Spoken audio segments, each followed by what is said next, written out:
Thank you, and welcome to this edition of the Arlington Weekly News. I'm here, Miriam Gennari, Adele and Rich Massabny, filling in for Craig and Daniel. Thanks for being with us. Thank you, Miriam. We've got a heck of a show for you today. Lots happening in Arlington. We've got the Arlington News, the Community Bulletin Board, and we have our very own Rich Massabny with his reviews, and some seniors. And outstanding. At the end of the show tonight, we will finish up with an interview with Kathy Molina's Earthforce team from HB Woodlawn talking about the snakehead fish. Or Frankenfish, is that what I've heard? That's what they call it. That's what they call it. Scary sounding. Well, let's just get started with the news right now. So county police and FBI need your help finding a bank robber. The first attempted robbery was a SunTrust Bank inside Safeway at the 3700 block of Lee Highway, Monday, June 10th, around 11 a.m. 20 minutes later, the suspect attempted to rob the PNC Bank inside the Giant Food store in the 2900 block of South Glebe Road. Both times he approached the teller with a handwritten note demanding money and implying he had a weapon. Both times he fled the scene empty-handed. He is described as a black male in his late 40s, early 50s with a medium build. He wore a striped polo shirt underneath a dark-colored jacket with blue jeans and a Washington Nationals baseball cap. Call detectives if you have information at 703-228-4166 or 703-228-4193. To report the information anonymously, you can call 866-411-TIPS. That's 866-411-8477. Wow, scary stuff. Adele? Interesting. 2 attempts, huh? Well, next, the popular senior travel program, run by Arlington County's Department of Parks and Recreation, has been restructured and brought under stricter management by county officials. It previously operated with little oversight and were recently subjected to a police investigation. Although no criminal activity occurred, there were certain financial management practices that didn't meet county policy, specifically maintenance of bank accounts that weren't subject to county auditing and financial controls. Well, I'm glad they got that under control. Oh, that's a pun intended. And now for the 13th consecutive year, global ratings agency Moody and Standard & Poor have reaffirmed Arlington's AAA debt rating, their highest rating. Moody praised the county's careful managed financial operations and long-term economic vitality. These ratings will ensure the lowest costs for our residents with regards to capital investments. Well, that Adele? is sound and good information financially. Absolutely. The good news for the county continues. Arlington is once your best bet for getting work in the Virginia Commonwealth. According to figures posted in May by the Virginia Employment Commission, the jobless rate in March this year was 3.2%. That's down from 3.6% in February. 132,067 residents had jobs, and only 4,336 were looking for work. Miriam? Wow, that's fantastic. It's good to see people out there working. If you live in Arlington, you may be interested in Arlington's profile report for 2013. It shows a significant increase in projected population growth, thanks in part to the development along Columbia Pike. Arlington's current population is estimated at 212,900 people. It is projected to surpass 250,000 people by 2030. Search the county website for more details on our growth. Well, let's hope it's smart growth. Indeed. Next, we have the John F. Kennedy Center for the Performing Arts, where it was awarded 14 Arlington Public School teachers with certificates of study for participation in their Changing Education Through the Arts, or CETA program. The program allows teachers to continue their professional arts education by taking courses and workshops led by expert artists and art educators. Teachers from Abington and Drew Model Elementary Schools and Kenmore Middle School were certified. Sounds good. Congratulations. Absolutely. And now it's time for some community bulletin board. Exactly. And so for those who are interested, the Artisphere will have a theatrical educational program for teens. For $300, they can enroll in a theatrical skill building program where they will learn vocal techniques, character development, dance, improv, dictation, and much more. Well, that sounds great. You can picnic on the green at 1851 South Bell Street near Crystal City Metro Station and watch a free, that's FREE, blockbuster movie. This year's Crystal Screen theme is Blockbusters, where you'll get the opportunity to watch classics like The Wizard of Oz, Jaws, and Forrest Gump. This Monday's movie is The King's Speech. The story is about the current Queen of England's dad. So thanks to help from his speech therapist, he conquered an unregal stutter to rally his kingdom right before the start of World War II with an inspiring radio address. Well, sounds wonderful, but I can't wait to see Jaws. Exactly. That's a classic. On Tuesday, active and prospective bikers can meet up to learn and share more about how bicycling is part of their daily lives. The meetup group, Bicycle Arlington Two-Wheel Tuesdays, meets at the Aurora Hills Library from 7 to 8:30 p.m. There will be free food, prizes, biking experts, addition to open conversations. You can visit the website at bikearlington.com. Arlington, you can also go to www.meetup.com, Two-Wheel Tuesdays for more information. And biking is hot here in Arlington. Hot in more ways than one. Indeed. Now, don't forget about Roslyn's Film Festival. You can catch summer school themed movies like American Graffiti, Easy A, and Pretty in Pink. You can picnic at Gateway Park every Friday until the end of August. Movies start at dusk. This week, Easy A will play, starring Emma Stone, Amanda Barnes, Pre-Check Piercings and Shaved Head, Saturday Night Live's Fred Armisen, Friends star Lisa Kudrow, Gossip Girl's Penn Badgley, and the great Stanley Tucci. Awesome. I've not seen that one. I might see you there. Yeah, that sounds like fun. But now, well, let's move on to Rich Massabny. Can I get a piercing? We would love to see that. Yeah. Can we do that on air? tattoo too. Yeah, Absolutely. I'm ready. Do you already have any? No. Oh. Geez. My generation, only sailors had them. All right. Well, in the Okay. meantime, what have you been up to? Well, set in the years before World War II, Theatre J has produced a world premiere play called The Hampton Years. It tells of a married couple, Jewish Austrian immigrants, who escaped to America before the Nazis really moved in. They came to Virginia, Hampton, Virginia, and there they started an art department in an all-black vocational school, the Hampton Institute. Victor and Margaret Lowenfeld, played by Sacha Alnick and Sarah Douglas, are the two leads in the show. Though the university president, played by Colin Smith, is sympathetic and reluctant to encourage young black artists. He sees others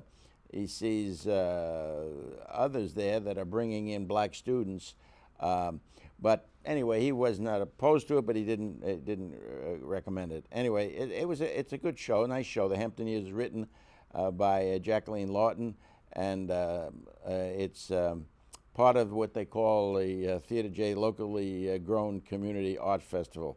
For information, call 202-777-3230 or check the web, Theatre J, that's with an ER. The Hampton Years runs through June 30.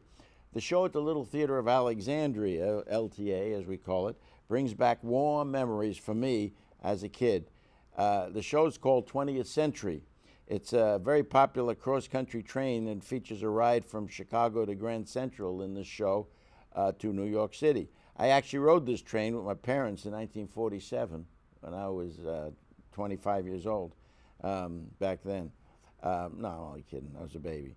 But I just thought I'd say that, see if anybody go, no, okay. 20th Century has a terrific cast headed by David James as a big impresario, Oscar Jaffe. He's trying to resurrect his career by signing a former Flame, now a movie star, to a performance contract. The movie star, Lily Garland, is played by Maggie Bush. Everybody knows Maggie Bush. She's something else. Actually, yes, right, related to George Bush. She's married to his brother. The large cast is too numerous to mention here, but it's a wonderful show. All this is handled smoothly by one of the best directors around town, Roland Gomez. I have to mention that the train is actually on the stage, is set on a track, and it moves back and forth. I mean, it's like really on a train. Wonderful, wonderful. Call 703-693-0496 for tickets or information, or check thelittletheater.com. Recently, I heard for the first time the National Philharmonic performing at the Strathmore Music Center in Bethesda. And what a glorious production of Carl Orff's, one of my favorites, Carmina Burana, and the Philharmonic Symphony and the chorale conducted by Stan Egerspin. Victor Gao was on stage with the chorale, a mammoth work of poetry and love songs or whatever it is, and they've got choruses you can't believe. They had a big chorus, 175 people up there behind the symphony. Anyway, they had also the Chorales Youth Choir, which is darn cute. Wonderful production of Carmina Burana. I've never seen it done better. Get to know the National Philharmonic. Call 301-493-9283 or check the web at nationalphilharmonic.org. And finally, set in 1931 in New York City, biography written by S.N. Berman is a stylish comedic play with outstanding dialogue and is currently playing at the Gunston Arts Center by the American Century Theater. A portrait painter, Marion Froude, played by Jennifer Hopkins, is at the center of the play, where she interacts with many former and would-be lovers. An aggressive and young businessman, Richard Kurt, played by Daniel Corey, is encouraging her to sign a contract to write her biography about detail about her love life and all that. Melchior Fadek is played by Craig Mill. He's a regular there, as a longtime friend and brother of a former lover. Anyway, it's that kind of thing. It's very nice. Frank Britton, he's a local actor around town. He had a small walk-on part. But the thing about this darn thing is the acting was superb. You know what I'm saying? Just riveting. You couldn't take your eyes off this gal. She's also pretty, you know. But yeah, it helps, you know what I mean? But what an actress. She's kind of new in the area here. So I right away gave her my card and told her who I am. I said, don't have to talk to anybody else but me. Anyway, the number at the American Century Theater is 703-998. I break myself up. 4555, or check the website, americancentury.org. Thank you. Thank you so much, Rich. You're out there making careers for people. That's right. Wonderful. I'm so good that way. All right, and now we're going to get started with our senior stories. Right now, we're talking about travel safety, and it's a serious issue for seniors. The County Police Crime Prevention Specialist, Heather Herlock, will meet seniors to discuss pointers on how to be safe and secure while away from their home. The event is Wednesday, June 19th at 1:30 at the Aurora Hills Senior Center. She will also talk about securing your home and personal safety tips while traveling. Call Aurora Hills to register at 703-228-5722. Good advice. Adele? Absolutely. Transitions counselor Roxanne Rucker will conduct a workshop for retirees looking for a meaningful second adulthood. Ms. Rucker will offer ways to create a life of active engagement and personal fulfillment on Saturday, June 22nd from 9 a.m. to noon at Fairlington Community Center. To register for this free workshop, call 703-228-4759. Miriam? Thank you, Adele. And now another very important issue for seniors. Elder care attorney Ed Zetlin will meet seniors to discuss how to choose the right person to make decisions if one is incapacitated. Thursday, June 20th at 1 p.m. at the Walter Reed Senior Center, Attorney Zetlin says it's important to have a plan in place in case something happens, and it's just as important to make an intelligent choice about who's going to make decisions on your behalf if needed. Register early for this free program. Call Walter Reed at 703-228-0955. It certainly is important to get that all together. Yes, absolutely. More news. Registration forms are now available for the 2013 Northern Virginia Senior Olympics to be held September 7 through 19. Over 50 events will take place at 17 different venues throughout Northern Virginia. Online registration will open this July 1st at www.nvso.us. Each week, Arlington Weekly News will bring viewers updated NVSO news. For more information and a registration form, call Judy Massabny at the Office of Senior Adult Programs. Yeah, I know her. Yes, I think that's the same last name. You That's must right. know her pretty well, Yes, yes, intimately. Rich. Oh, my goodness. Ooh, that sounds She signed interesting. you up for the Olympics. You better be ready. Yeah, I'm going to do the 100-yard dash soon. Oh, okay. And as usual, thank you, Judy Massabny at 703. This is where you can reach her about registering for this NVSO program, 703-228-4721. Absolutely. Thank you, Judy Massabny, Thank you, Judy. for bringing us Rich. Absolutely. What would we do And without now you? we're going to go to an interview while we were out redesigning the studio and moving to HD. We did manage to get ourselves an interview with a very remarkable group of young people, students from HB Woodlawn, an Earthforce team. One of my favorite teachers led them, Kathy Molina. And so now we're going to have an opportunity to listen a little bit about the, what was it you called? The Frankenfish. Bring on the Frankenfish. And I heard that these were sixth graders. So Oh, yes. And now a little bit of background information about Earthforce for those who've not heard about the organization. It's a national program that focuses on putting problem solving of the world's biggest issues in the hands of those most affected, our young people. Concentrating on civic engagement, research, and education, they aspire to address some of our largest and most challenging issues, including the waste stream, or our polluted streams around the country. HB Woodlawn's program is founded on putting complex issues in the hands of our students.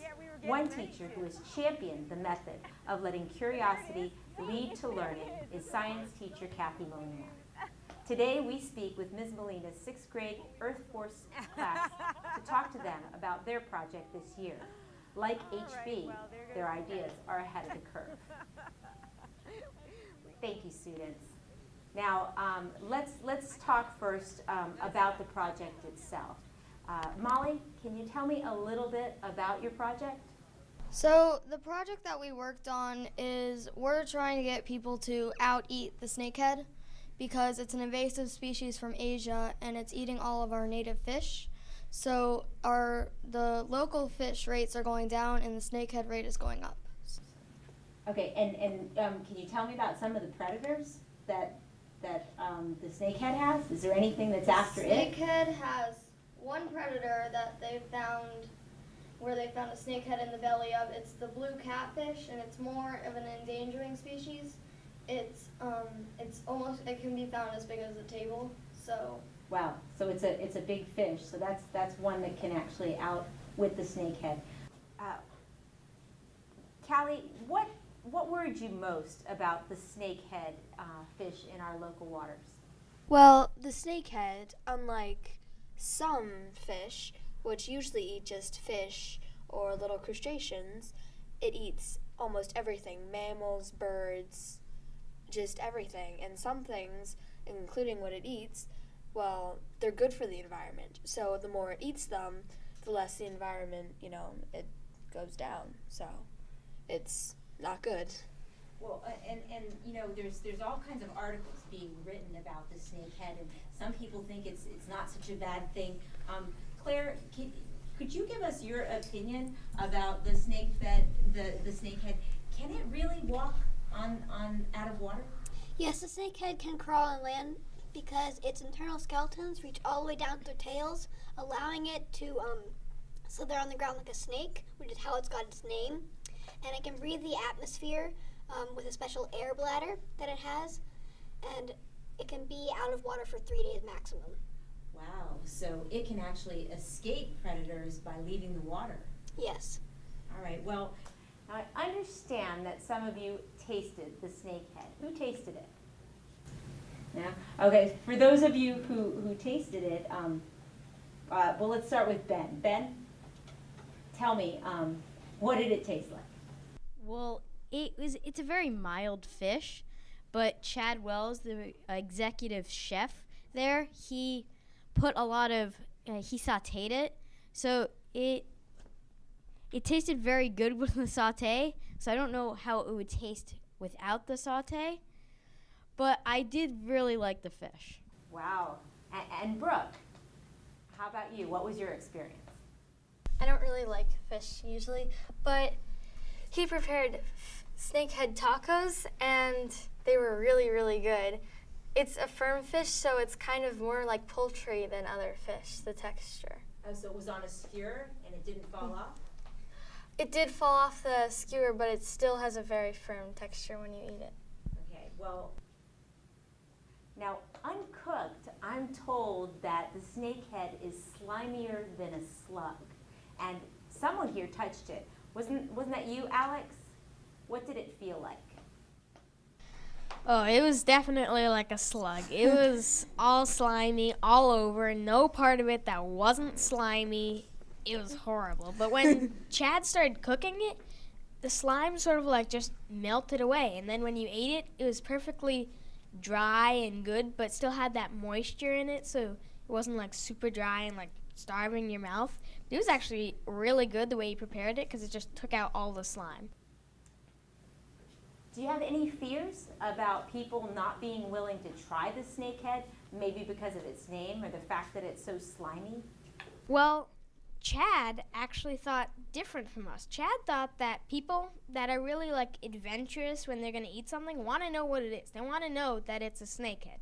But we thought that they should change the name to like the Chesapeake sturgeon or something different to turn people onto it. Sort of like nobody wants to eat dolphin, even though it's not actually dolphin, so they called it mahi-mahi. Gotcha. Well, now I understand you went fishing for frankenfish. Who got to fish?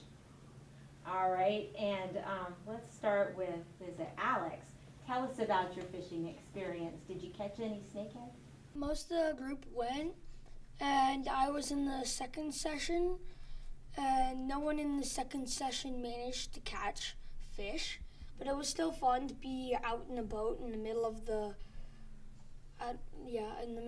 Potomac River and fishing. Yeah, it was great to be outdoors. Did you have a nice day? Yeah. And what about you, Grace? What was your experience like? I did get to go out on the boat. It was a really fun experience. What did you bait your hook with to try to catch a snakehead? We actually baited them with worms, but usually you would do little fish because snakeheads eat mostly little fish because they eat bigger things than worms, and they won't really be fooled by just a worm on the lure. I saw that they actually eat small mammals, but we wouldn't want to throw a mammal in the water and try to catch it.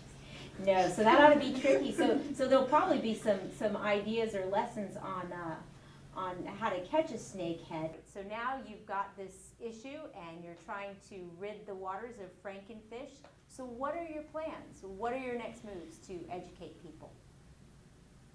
One of the Virginia laws is that commercial fishermen have to throw the snakehead back into the water alive, and that's not a good law, so we have to change it. Why is it, do you think, that they feel like throwing it back in is a good idea? I'm not sure. It does make sense once you take it out. Well, what if you catch it and you like to eat it? What are the rules on that? You have to call this number and report it, and you have to report its size.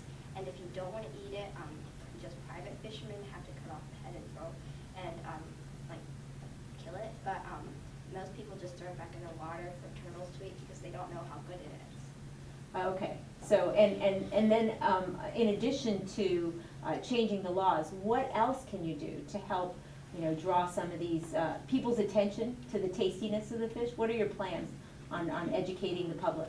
We made these cookbooks with snakehead recipes, and we plan to hand them out to fishermen, and we think that it will help them like them. And I spoke to you a little bit before about the possibility of you giving this fantastic presentation again. Is that something you guys would be interested in doing? different locations around Arlington? Yeah. Well, we'll see if people watching will consider that. Great. And now there's another student here that also has a different Earthforce project. And so why don't we, Miranda, would you mind talking a little bit about your project? When people wash their cars, they use non-biodegradable soap with phosphates in it, and it washes down the storm drains into rivers and watersheds. And we want people to use biodegradable phosphate-free soap so that the fish don't die and algae blooms don't form. But the best thing to do is get your car washed at a real car wash where they reuse their water and their soap. Wow, this is some really important research, and this is not the first time that we've interviewed a student from HP Woodlawn. I am so thrilled for your work. We have your teacher, Kathy Molina, here with us, and so I just want to thank you, Kathy, for your work. It was my complete pleasure to work with them. I'm the luckiest teacher in the world. They were fantastic with this project. Well, I am just thrilled about you and your hard work. I want to thank you and your parents for coming here and sharing this with us, and I certainly do hope that a lot of people will pay attention to your advice and certainly try the snakehead fish themselves. I want to thank all of our viewers for watching the Arlington Weekly News. I'm Miriam Gennari, and that's the Sustainable Scoop.